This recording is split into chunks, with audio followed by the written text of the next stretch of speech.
You know, I hear people say, I don't want to grow native plants in my garden because they're not pretty like the Asian and European hybrids that I get at the garden center. Now look at this. This is all native plants. So in the front here, well, we have Rudbeckia hirta and Coreopsis tectorium.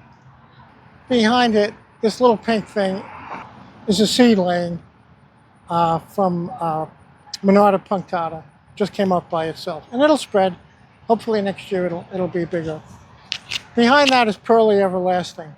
That's a wonderful host plant for American lady butterfly.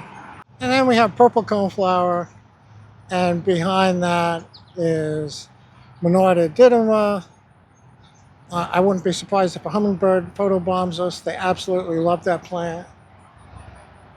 And behind that are some Heliopsis false sunflower. Okay. And everything is surrounded by asters, primarily New England asters, but there's a few other species. There's some heartleaf asters in there, and goldenrod. And they'll all bloom in the fall when these other guys are coming out of bloom. So there'll be continuous bloom here.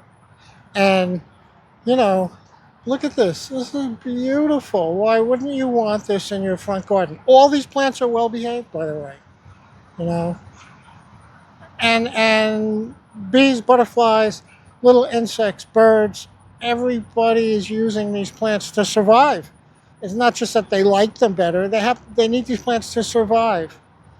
So if you want to do something for your retirement, it gives you a sense of purpose. You know, think about learning about these plants, planting some of these plants, and retire from nature.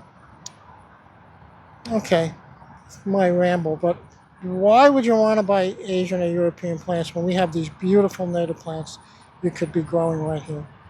There's some fleabane to the side. It just goes on and on and on.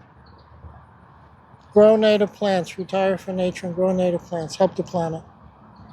Help yourself. Be healthy. Get healthy.